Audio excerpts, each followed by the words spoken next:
Anda menyaksikan spesial event bedah buku Ahok bersama saya, Dora Edward. Pemirsa, calon gubernur DKI nomor urut 2, Basuki Cahayapurnama hadir di acara bedah buku A Man Called Ahok.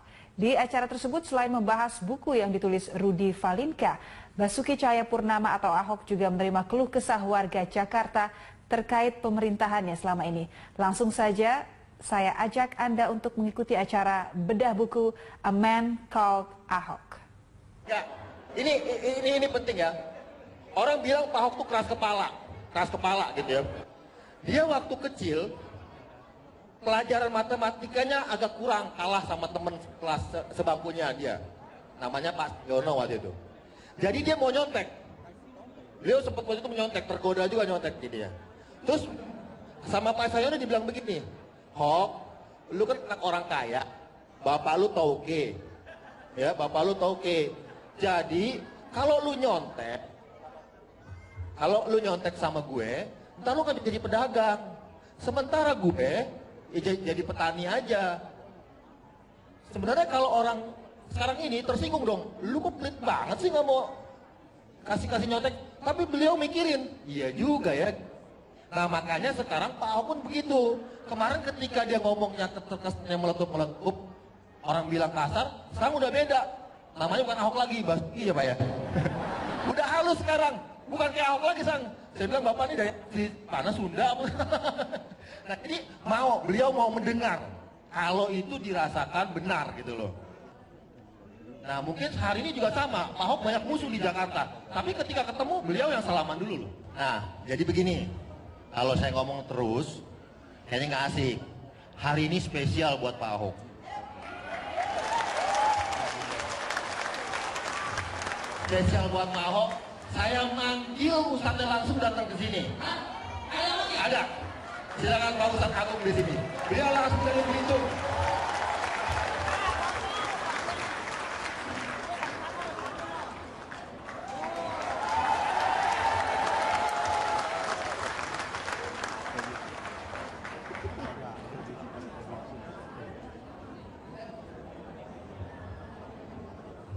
Apa langsung jawabnya ya Pak Agung ya? Perkenalan diri Pak.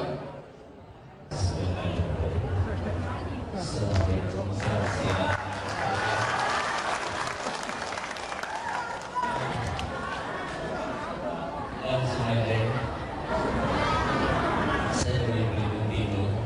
Dulunya seorang pengaji Arifan di sebuah TPA sekampung dengan beliau di Belitung Timur di Kantor di Kota Pelangi. Semua orang Muslim mengidam-idamkan dan mendambakan untuk naik haji, termasuk saya berpuluh tahun. Jadi suatu ketika begitu dia yang meledak-ledak dalam hati saya hanya nekat nabung di bank Sumsel yang ada di Rp50.000. Sementara saya lihat di sebelah saya bapak-bapak ibu ada yang nyetor 20 juta, 25 juta, 30 juta. Jadi kata bank Sumsel, Pak cuma segini Pak ya? Ya segini aja lah dulu, 50.000, sementara yang lain puluhan juta. Selama beberapa bulan saya kaget lihat-lihat nambah 10 juta. Seperti yang ditulis di buku Bang Rudy. Nambah lagi 10 juta. Allahu Akbar. Saya tanda-tanda siapa gerangan pelakunya. Saya diam ya, sholat tahajud dan malam berdoa terus. Kemudian suatu ketika ada seorang dari pemerintah daerah, waktu itu beliaulah bupati yang Belitung Timur yang pertama kali terpilih.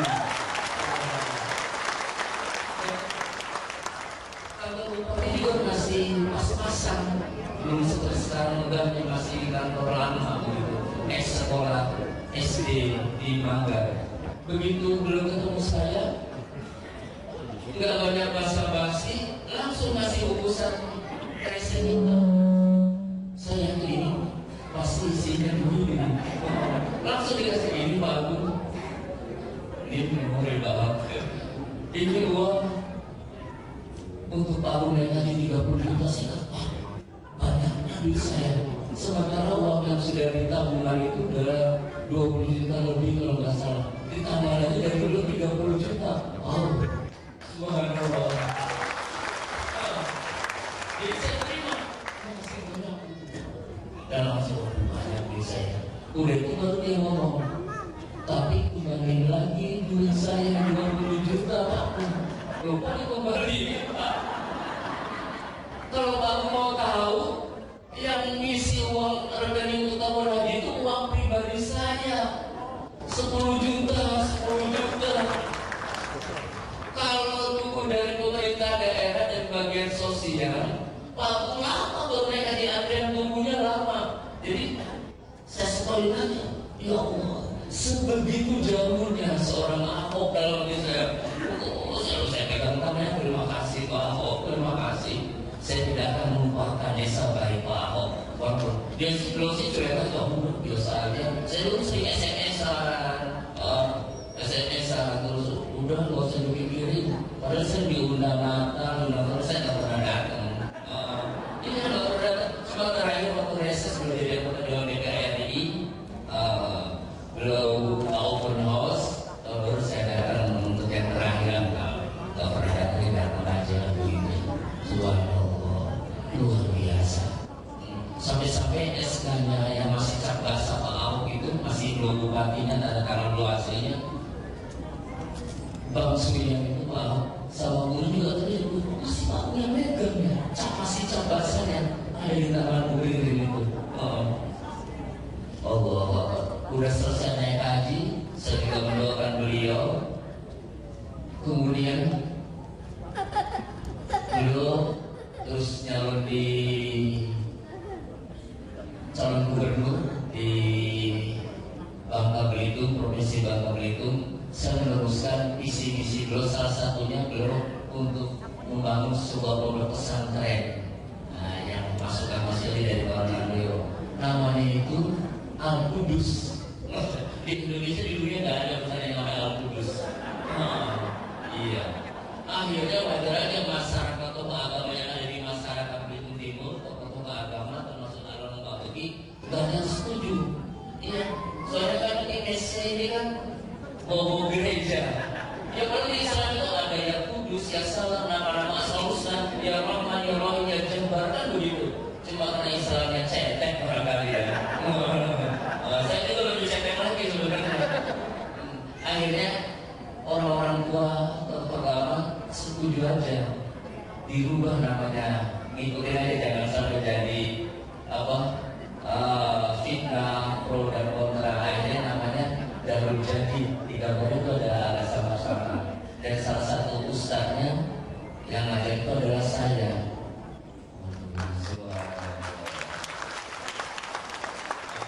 Makanya saya bilang ada beberapa kawan-kawan Mas Gede dari Jakarta ke sana, ada 2 kali Pak.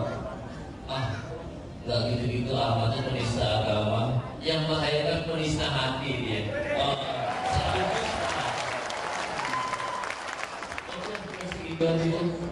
Kangen banget ya mau bilang mau pulang aja.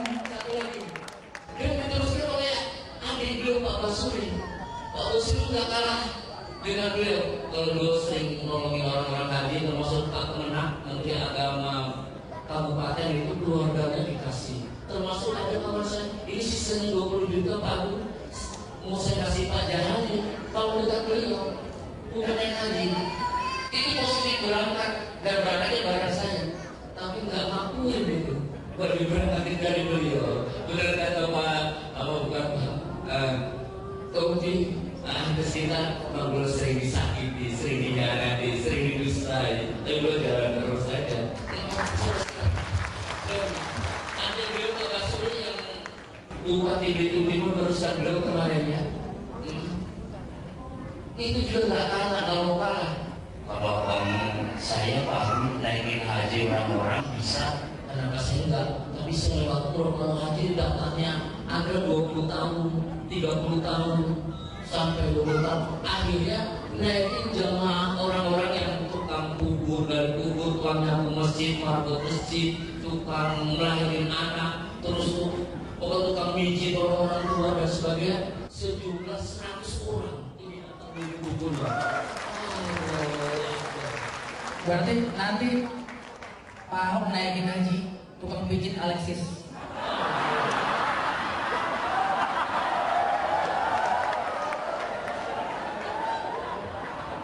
Biar insaf.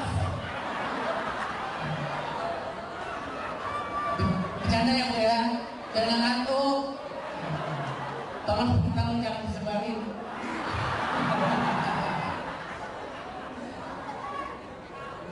Oke, nah itu menarik ya, hal-hal yang selama ini saya juga belum tahu karena saya baca buku ini. Dan satu hal sih yang membuat masukan buat pribadi saya dan mudah-mudahan juga semua yang hadir di sini, bahwasanya kalau kita pengen berbuat baik, ya cuma satu bunyinya, mau berbuat baik, udah itu aja, nggak perlu lihat yang lain-lain. Dan dari tadi mau Ustaz cerita, Pak Ahok bisik-bisik ke saya, lupa nih, beliau udah nolongin orang terus lupa. Lah saya kagak pernah nolongin, ingat terus. Kan waktu itu sebelum Pak Ahok kan juga banyak yang menjabat di posisi yang sama gitu. Saya dengar malah zamannya Pak Ahok pertama kali jadi bupati itu pertama kali ada kebijakan buat jaminan kesehatan, buat gratis pendidikan pada masa itu di daerah kabupaten. Silakan berdiri Pak biar kelihatan.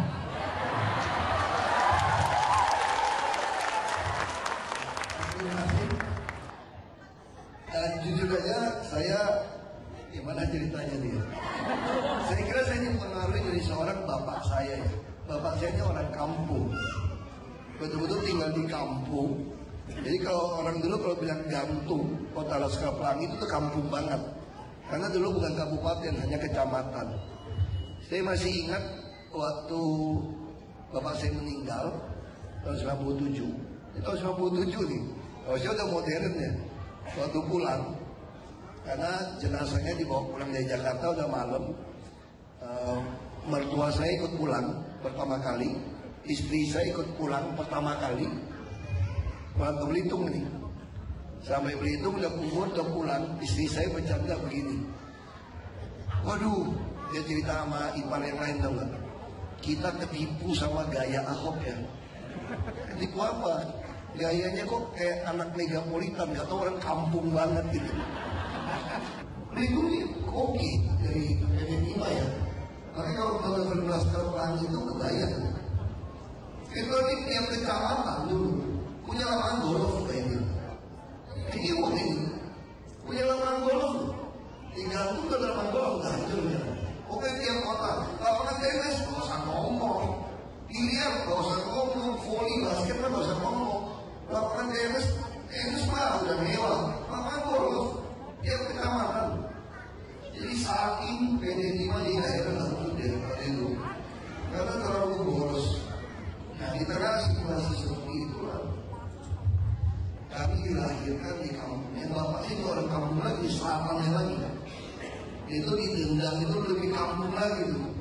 Itu betul-betul rumah besar kakek saya dulu belum ada kawasan 5. Satu rumah gedung besar, rumah kayu. Sampai sekarang kita masih jalan. Itu rumah kakek saya, rumah besar, tangguh. Dan bapak saya hidup dari situ. Saya masih ingat dulu ada PP 10. Supaya kebayang keluarga saya seperti apa. PP 10 tahun 59 kalau salah. Semua orang turunan Cina itu ditanya mau pilih warga negara Indonesia atau warga negara Tiongkok. Kira mau pilih warga negara Tiongkok, bapak barang pulang ke Tiongkok. Ketika PP 10 ditawarkan, nenek saya bilang buat apa kita pulang ke Tiongkok? Pulang ke Tiongkok kita ini nggak punya saudara, nggak ada isuran, nggak ada apapun. Mereka putuskan tetap tinggal di kampung itu. Jadi saudaranya orang Melayu semua yang campur aduk ini. Nah bapak saya tunggu berkembang dengan situasi seperti